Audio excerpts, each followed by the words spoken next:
할렐루야. 네, 반갑습니다. 하루아침에 달라진 날씨에 적응이 잘 안 되시죠? 시원한 바람 한 줌이 이렇게 고맙다는 것이 새삼스럽습니다. 이 자리에 예배하신 여러분 모두에게 비둘기같이 온유하신 성령님의 바람이 여러분에게도 불어오기를 축복합니다. 성령의 바람으로 날아오르세요. 서로 축복하겠습니다. 성령의 바람으로 날아오르세요. 네. 지난 주일에 이슬로도 충분한 광야라는 말씀에 몇몇 분들이 좀 공감의 마음을 저에게 보여주셨습니다.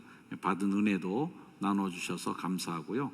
성도들께서는 저를 참 어려워하시잖아요. 그래서 직접 저에게 설교가 이렇다 저렇다 반응을 표현하는 것이 굉장히 부담스러워 하시는 거 잘 압니다만, 그래도 말씀을 듣고 피드백을 주신 분들에 감사하고, 목사도 또 사람인지라 하여튼 용기는 나고 힘이 납니다.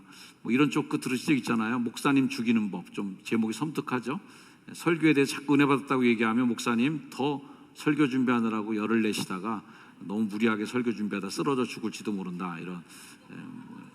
저는 설교에 대해서 칭찬하신다고 무리하다 죽진 않을 테니까 너무 걱정하지 마시고 칭찬하셔도 괜찮습니다. 이런 질문으로 한번 설교를 시작해 볼게요. 광야의 목표는 무엇인가? 여러분이 광야의 한복판에 뚝 떨어져 있다고 생각할 때 무엇이 목표이겠습니까? 또 다른 표현으로 질문을 드린다면 광야에서의 성공은 무엇인가? 하고 좀 다르게 질문을 드릴 수도 있습니다. 질문을 하다 보니까 질문 자체에 좀 오류가 있다는 생각도 듭니다. 왜냐하면 광야에서는 성공이라는 그 단어 자체도 사실 별로 의미가 없습니다. 거기서 광야에 멋진 대저택을 지어놓으면 성공한 걸까요? 광야에서 굉장히 큰 금덩어리 하나 주스면 그거 인생 대박되고 성공한 겁니까? 그렇지 않거든요. 성공한다는 게 목표가 되어서는 안 되는 곳이 그게 광야입니다. 그리고 정상에 오른다는 것이 그 의미가 별로 없어요. 그 의미가 없는 그 자리가 광야라는 특징이 바로 광야입니다. 그런데 광야나 사막 두 군데 다 공통의 그래도 하나의 목표는 있어야 돼요.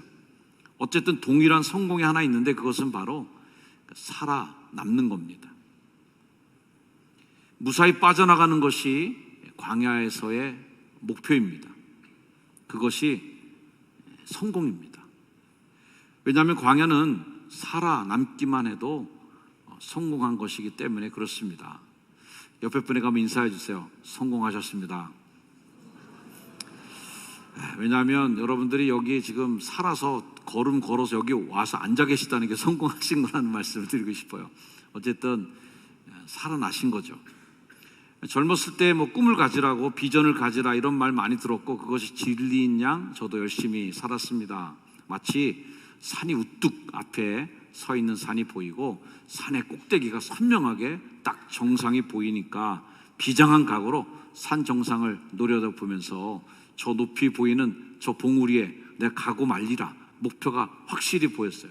그리고 열심히 제가 노력하고 뭔가 갖춰야 될 것들을 하나하나 더 갖춰 나가다 보면 언젠가는 그 정상에 내가 서 있을 것을 꿈꾸었습니다. 가끔 입에 담는 고백입니다만 20, 30대 제가 목회하면서 가졌던 생각 중에 하나는 나는 적어도 우리 아버지처럼 목회 안 한다는 거였습니다. 나는 우리 아버지처럼 목회 안 할 거야. 나는 훨씬 더 잘할 수 있어라는 그런 좀 불만을 가졌던 적이 있었어요. 40, 50대가 되니까 목회에 대한 무게감도 점점 더 많아지고 교회 크고 작은 일들이 생기고 하면서 그런 일들을 선택하고 결정하는 게 참 어려웠습니다. 그럴 때마다 우리 아버지는 어떻게 하셨을까? 우리 아버지라면 이때 어떤 선택과 결정을 하셨을까라는 질문이 있었습니다. 60대에 저 이제 들어왔어요. 60대에 들어서니까 천막을 치고 첫 목회 개척을 시작하시고 30년 목회하시다가 깨끗하고 반듯하게 은퇴하신 우리 아버지의 뒷모습을 보면서 나도 우리 아버지처럼 잘 은퇴할 수 있을까, 잘 마칠 수 있을까 하는 그런 생각, 우리 아버지가 부럽다. 우리 아버지처럼만 되면 좋겠다라는 생각을 합니다. 20, 30대에 보았던 내 손에 잡힐 것만 같이 보였던 만만한 인생, 내가 조금만 더 손을 뻗으면 한 주먹에 딱 가질 것만 같았던 그 열정들, 요즘 젊은들에게는 또 오히려 그런 열정들이 좀 안 보여서 걱정한다는 이야기를 많이 듣게 됩니다. 어쨌든 젊은이들이라고 하는 것은 꿈을 가져야 될 거고 그 목표를 향해서 달려가야 되는 사람들이죠. 이 자리에 20, 30대가 있다면 꼭 그런 목적의식을 가지고 열심히 또 한번 달려보라고 말씀을 드리고 싶어요. 방금 제가 금방 들은 이 말은 오늘 전체적인 설교의 주제와는 조금 방향이 다르다는 것을 말씀을 드립니다. 오늘 주제는 사실 그것과는 관계가 없지만 20, 30대 분들이 제 설교를 듣고 만약에 오늘 설교를 듣고 은혜 받아갖고 그래 목사님이 그 살아남기만 해도 성공한 거래, 나 이제 아무것도 안 할 거야, 그냥 숨 쉬고 집에서 부모님 용돈 주는 거 받아가면서 그냥 살아가고 말 거야, 이렇게 하면 큰일입니다. 그때는 그때에 맞는 삶의 목표와 다 각자의 그 역할과 그 의미가 있거든요. 미리 살아남는 게 목표로 삼지 않기를 진심으로 바랍니다. 자, 그러나 이 40, 50대 정도 되면 인생을 보는 눈이 달라집니다. 그분들 연령대를 부르는 말이 뭐예요? 중년. 딱 가운데 중자. 인생이 중간까지 왔다. 한복판에 놓였다. 광야의 한복판에 너 지금 떨어져 있어 라는 말입니다. 중년이 되면 어릴 적에 내가 무슨 꿈을 꿨더라 하는 것도 잘 기억이 안 날 때가 있습니다. 내 꿈은 뭐였지? 나는 어떤 열정이 있었지? 그때는 어떤 추구하는 가장 이상적이고 좀 고귀하고 정말 이 사회와 국가를 향해서도 꿈꾸었던 그 이상적인 그 목표는 뭐였더라 하는 것이 아리송해집니다. 그러면서 이 끝나지 않을 것만 같은 광야길을 계속 걸어가야 된다라고 하는 사실에 숨이 턱턱 막혀오는 때가 40, 50대 중년의 때입니다. 오직 살아남아야겠다는 책임감, 강박감이 눌러대기도 하고요. 그러면서 깨닫게 되죠. 야, 인생은 올라가서 정상에 나 혼자 딱 서는 게 목표가 아니었구나.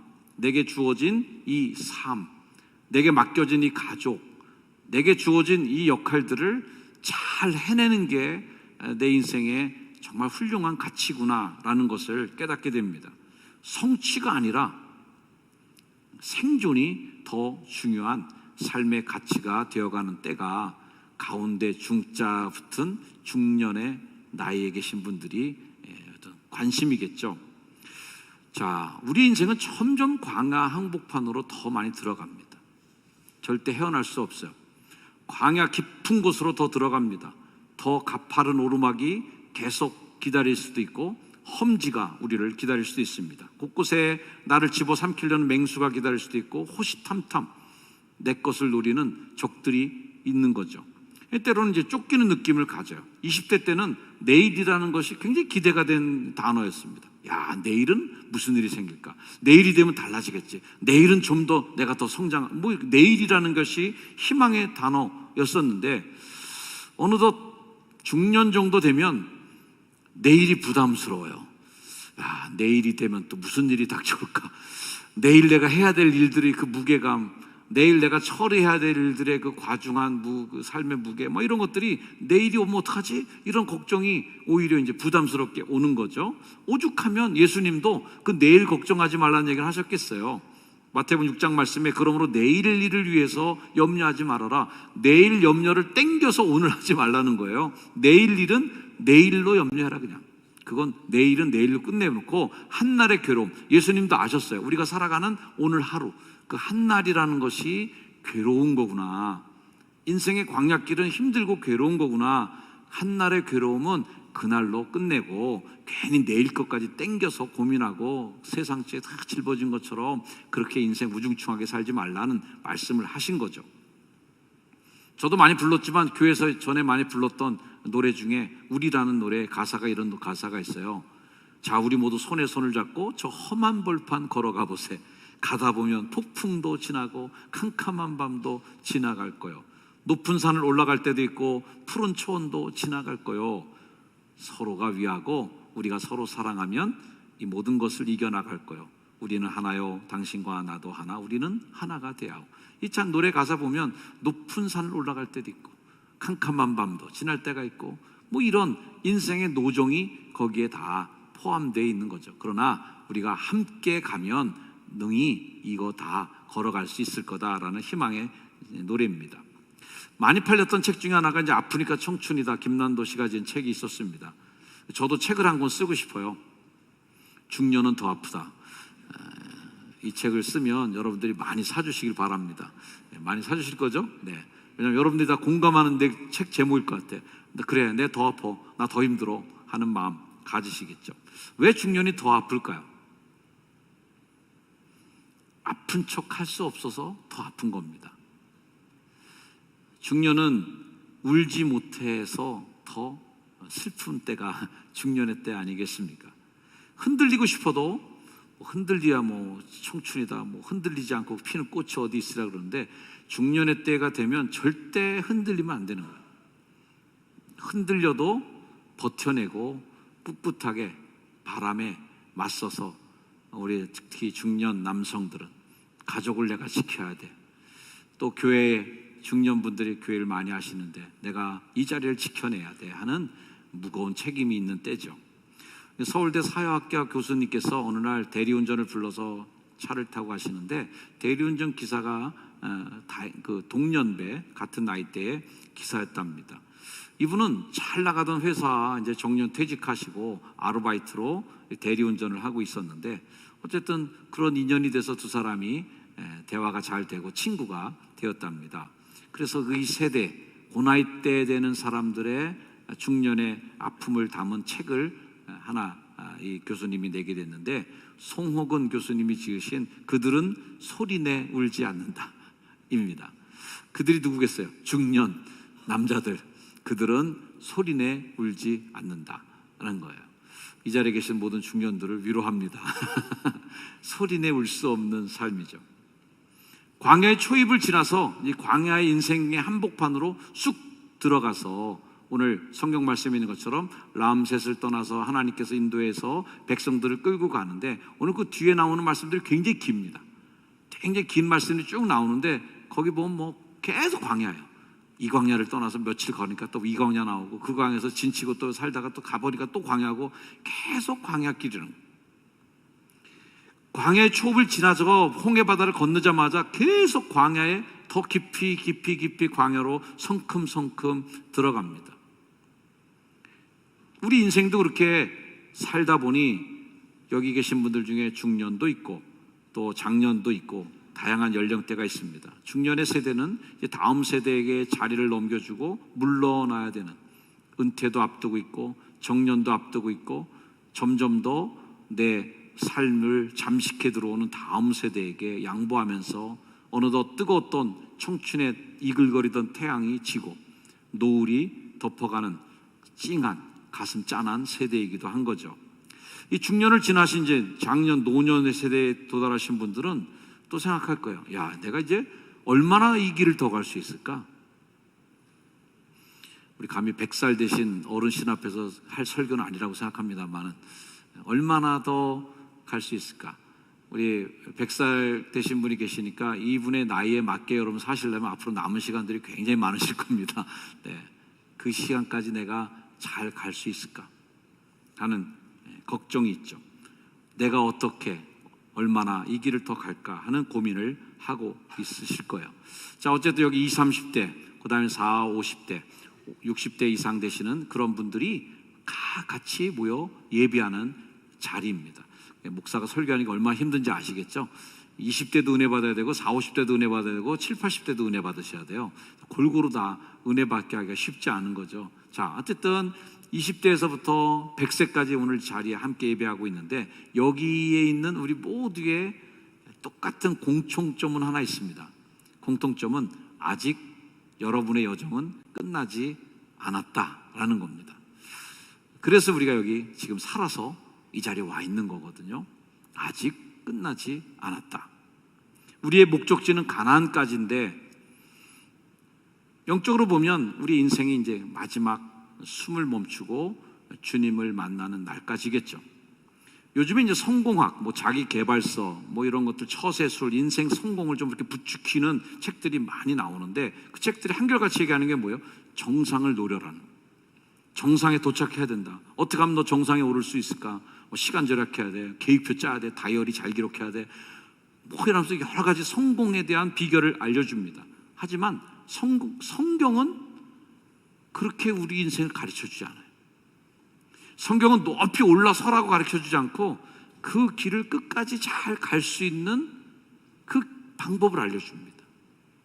어떻게 하면 그 길을 무사히 걸어갈 수 있는지, 어떻게 하면 우리의 인생과 삶을 끝까지 잘 걸어 바울이 고백한 것처럼 달려갈 길 다 가고 싸움을 다 맞출 때까지 어떻게 할지를 알려주는 책이 성경이죠. 인생이 산을 오르는 거라고 치면 산의 정상에 오를 자는 그다지 많지 않습니다. 왜냐하면 산이라는 게 점점 평수가 좁아져요. 그래서 뭐 굉장히 높은 히말라야의 깎아지른 K2봉 이런 데는 그냥 돌이 딱 부러진 데가 정상이거든요. 거기 해봐야 한두 명 올라가면 끝입니다. 정말 소수의 사람들은 올라갈 수 있고 나머지 사람들은 다 실패자가 되는 인생이 산을 올라가는 인생인 거죠.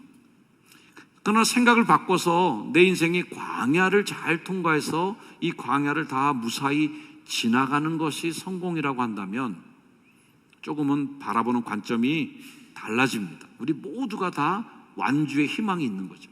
그리고 그 광야에서는 한두 명만 독주해 갈 수는 없는 곳이에요. 그러면 죽는 겁니다. 혼자 광야에 혼자 떨어지면 그건 죽는 겁니다.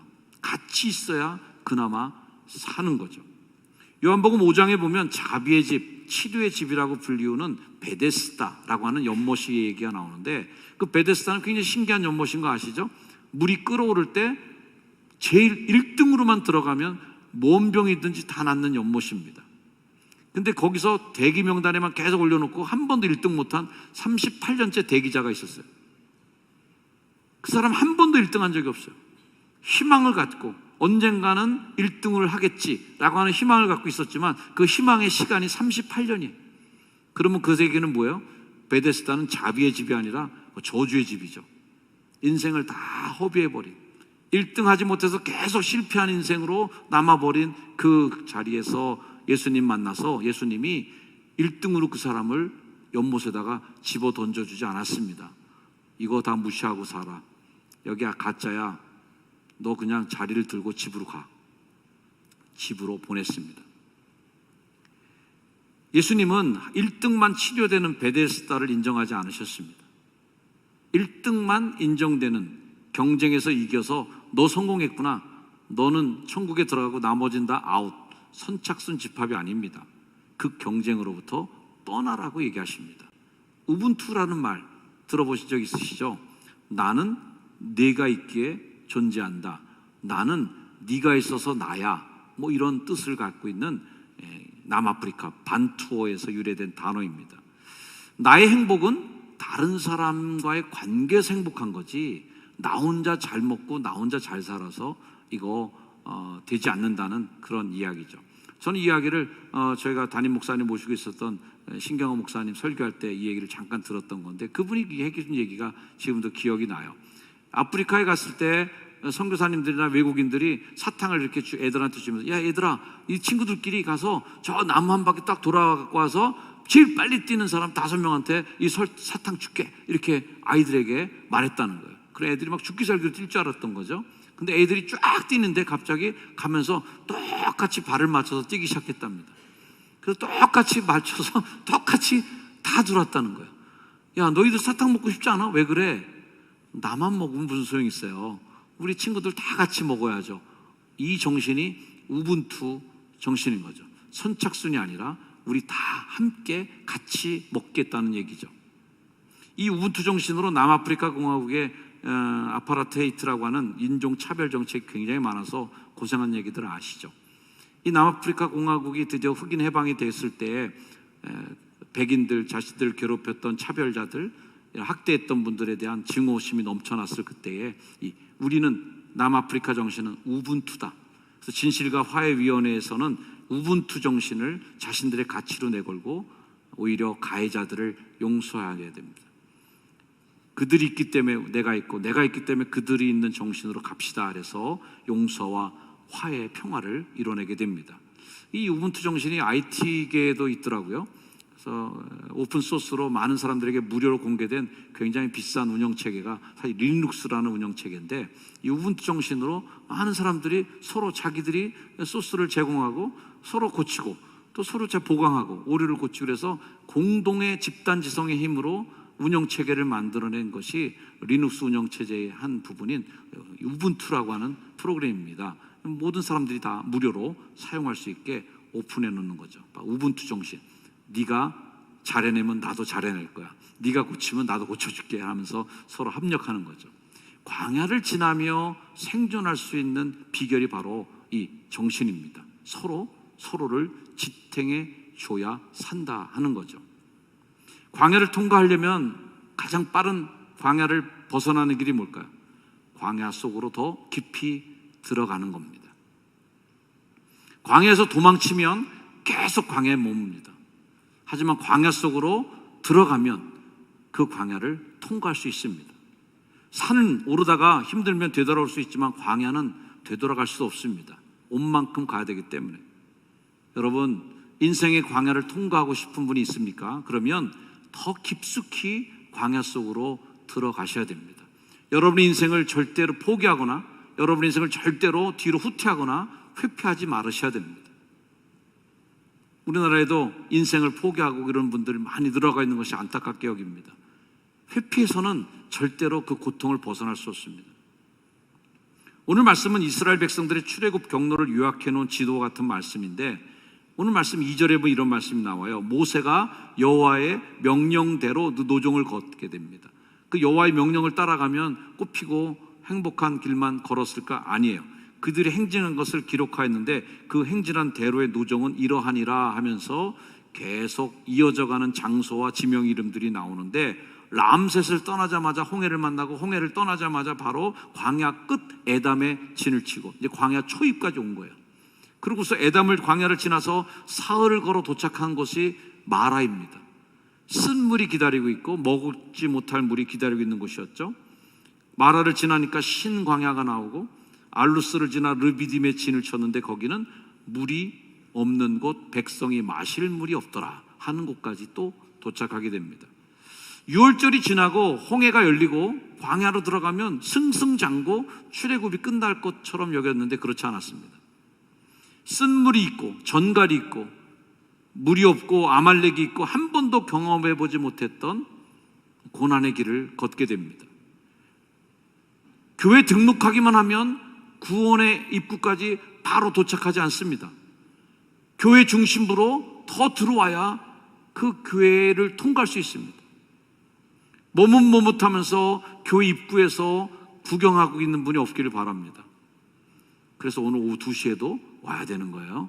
구경하지 마시고 목요기도에도 오시고 더 교회로 깊숙이 들어와야 그 교회를 통과하고 가나안에 가는 겁니다.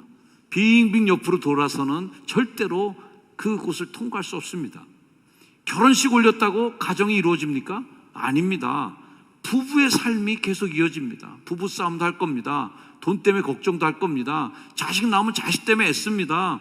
그렇게 광야길로 들어가서 하나하나 돌을 딛고 하나하나 언덕을 넘어가면서 드디어 가정이라고 하는 가정 생활이라는 것이 이루어지는 거죠. 아이를 낳는 것이 산에 비유한다면 애 하나 뚜구덕 낳았다고 산 정상을 차지하고 난 아이 낳았으니까 끝. 거기서 끝 아니죠.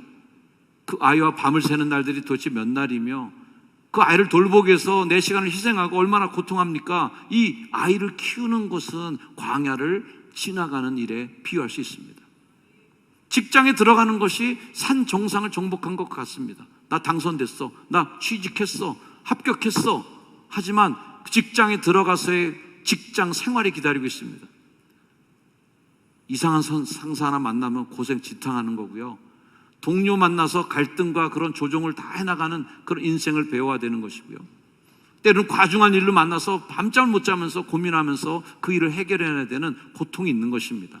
그 직장 생활은 광야길입니다. 인생이 광야를 지나는 것임을 충분히 이해하고 있는 분이라면 이제는 더 이상 높은 곳으로 가려고 발버둥치지 않을 겁니다. 더 빨리 남보다 치고 나가려고 그렇게 다른 일을 막 밀치고 밟고 지나가지 않을 겁니다. 우리 인생이 광야인지를 모르고 산을 오르는 것처럼 사는 분들 다 지치고 힘들고 낙담이 됩니다. 나는 저기 왜 못 올라갔을까? 저 사람 벌써 저기 올라간 것 같은데 나는 왜 아직도 중턱에 머무르고 있을까라는 낙심이 옵니다. 우리는 광야에 머물러 있는 인생들인 것을 기억하시길 주의 이름으로 축복합니다. 텐트에 산다고 집이 없다고 불평하지 마십시오. 왜냐하면 우리는 지금 광야를 걷는 중에 있습니다. 광야길에 걸을 때는 경량화된 텐트, 순식간에 걷고 또 저녁이 되면 순식간에 빨리 칠 수 있는 텐트가 더 중요하지, 거기 벽돌 다 짊어지고 가서 그 시멘트 비벼갖고 짓고 앉아있겠습니까? 그건 아닌 거죠. 모아놓을 것이 없다고, 모아놓은 것이 없다고, 창고가 비었다고 원망하지 마십시오. 지금은 우리는 광야를 걷고 있는 중에 있습니다. 저는 뭐 광야길은 아니었지만 어쨌든 산티아고 길을 걸으면서 800km 여정을 걸어서 걷고 내 배낭을 짊어지고 걷는 길을 걸었습니다. 처음에 길을 가면서 발사믹 그 식초인가요? 그거를 제가 이제 우리 부부가 샀습니다. 이거는 이제 야채만 사면, 채소만 사면 거기다 뿌려서 먹으면 충분히 그냥 샐러드가 되는 아주 신묘막측한 소스가 바로 이 발사믹 그 식초더라고요. 근데 이 병이 두꺼워요. 유리가 굉장히 두꺼운 병에 들어있습니다, 항상. 이걸 갖다 이제 배낭에다 짊어지고 이제 며칠째 들고서 저녁마다 그걸 뿌려 먹으면서 행복에 젖어 있는데, 보니까 다음 숙소에 도착하고 그 짐 풀고 그러면요, 그 발사믹 식초가 거기 있어요. 누가 먹고 버리고 간 거예요. 이걸 갖고 온 게 되게 머쓱해지는. 그리고 쌀도 이제 요만한 봉지, 큰 것도 사면 무거우니까 요 정도 한 주먹 되는 봉지를 사는데 이것도 둘이 먹기에는 한 번에 다 못 먹어요. 그러니까 반 정도 먹으면 또 그걸 봉지다 또 고무줄로 바리바리 싸갖고 또 배낭에다 집어넣고 또 갔고요. 마늘도 아까우니까 마늘도 통마늘 몇 개 또 싸갖고, 제 짐이 점점 무거워지는 거예요. 근데 다음 장소에 숙소에 도착하면 누가 버리고 간 게 그게 똑같은 게 있어요. 쌀도 남아있고 식초도 남아있고 음료수도 버리고 간 거, 스파게티 버리고 간 거 다 거기 있습니다. 그래서 어느 날 제가 깨달았어요. 아, 이건 내가 들고 다니는 게 아니구나. 나도 버리고 가면 되는구나. 이 구간에 걷고 있는 모든 분들이 다 한 가족이구나. 그래서 삼촌이 먹다 버리고 간 거 조카인 제가 먹는 거고, 제가 뒤따라온 아들을 위해서 발사믹 버리고 가면 뒤에 있는 아들이 다음날 도착해서 그거 먹는 거예요. 서로가 가족 공동체로 이 구간에 들어있는, 인생의 길을 걸어가고 있는 우리 모두가 한 가족이었던 것을 알게 됐습니다. 가끔 제가 이제 배낭을 함부로 버려두고 막 다니고 그러니까 제 아내가 늘 저한테 지청구를 많이 했어요. 아니, 그 함부로 버려두면 그 도둑 맞으면 어떡하냐고. 아, 제발 좀 가져가라 그래. 나 무거워 죽겠어. 제발 좀 훔쳐가면 좋겠어. 누가 좀 가져가면 좋겠어. 아무도 안 가져갑니다.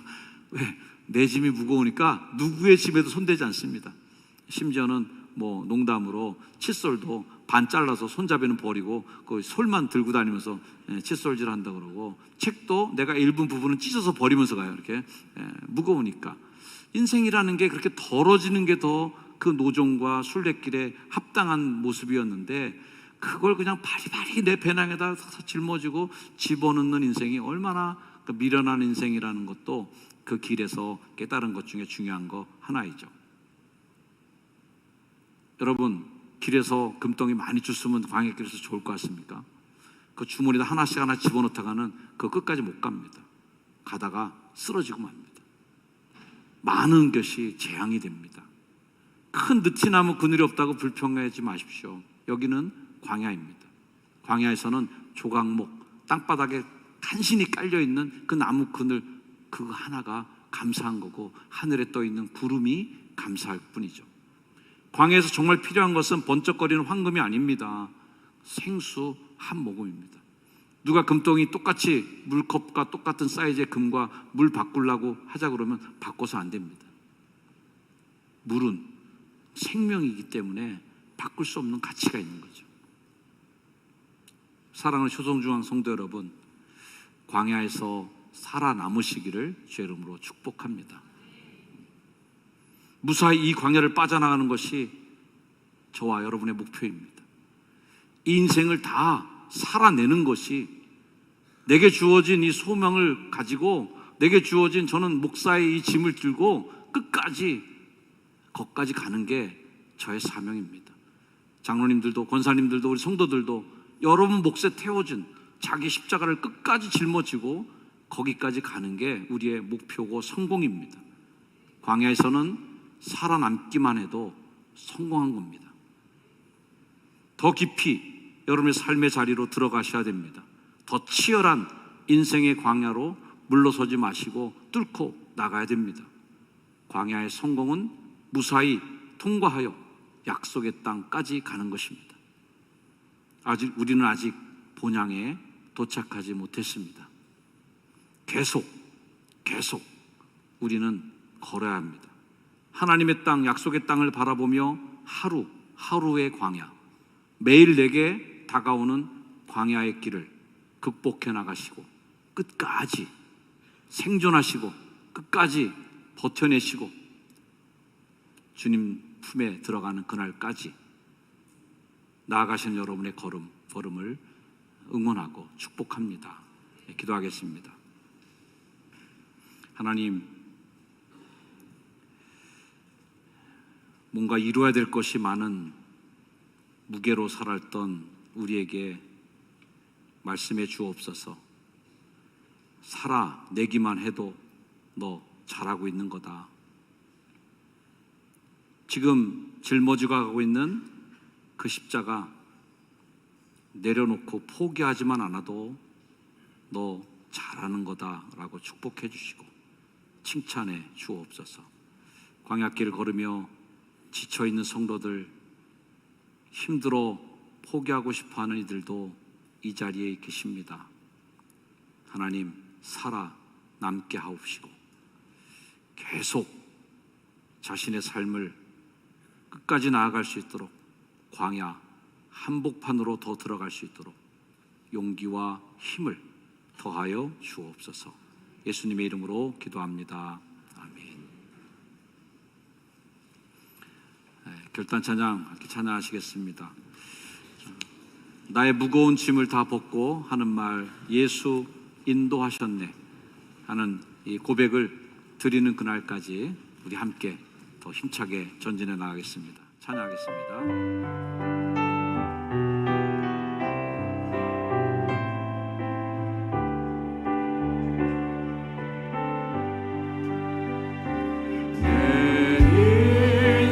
요정 끝내요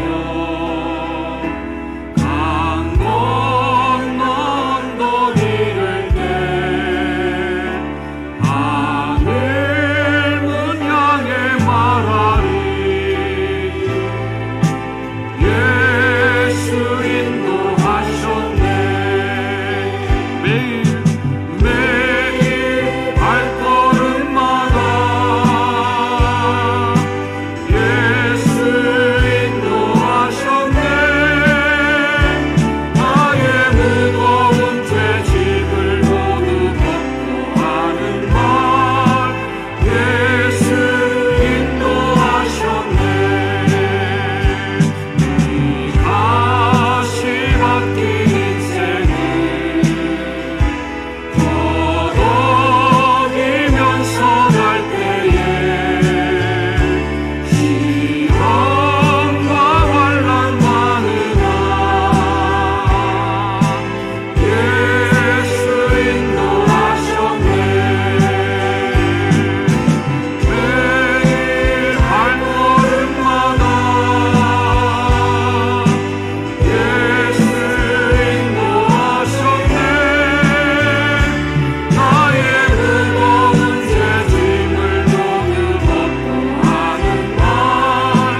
기도하겠습니다. 하나님, 저 광야 한복판에 서 있습니다.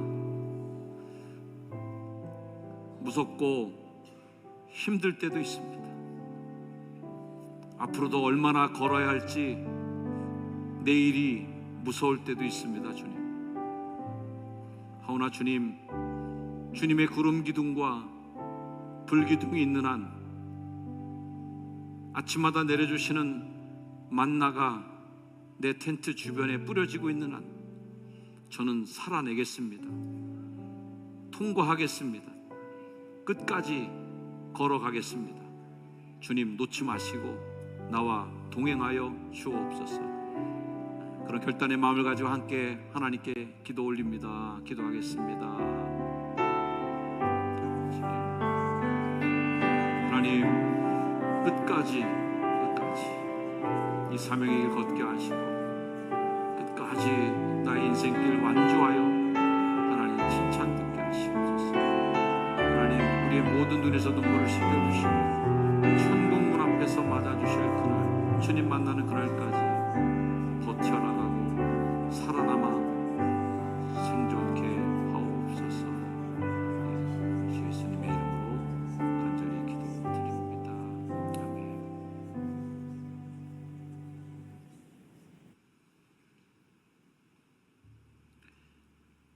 고통받는 우리를 위해서 십자가에서 더 큰 고통을 받으시면서 내가 너의 아픔을 잘 안다고, 그러니 너 인생길 포기하지 말고 끝까지 가라고 어깨 두들겨 주시는 우리 주 예수 그리스도의 그 크신 은혜와 그 길 다 걷고 온 이들을 반갑게 맞아주시고 천국문을 열고 준비하시는 우리 하나님의 그 크신 사랑하심과 그 길 걷더라 넘어지고 쓰러질 때 아주 엎어지지 않도록, 주저앉아 버리지 않도록 다시 일으켜 주시고 때로는 업어서까지 나를 옮겨주시는 성령님의 놀라우신 은혜 역사가 인생의 광야길 걸어가는 성도들의 머리머리, 저들의 삶의 한 부분 한 부분에까지 이제로 영원까지 늘 항상 함께하여 주시기를 간절히 축원하옵나이다. 아멘.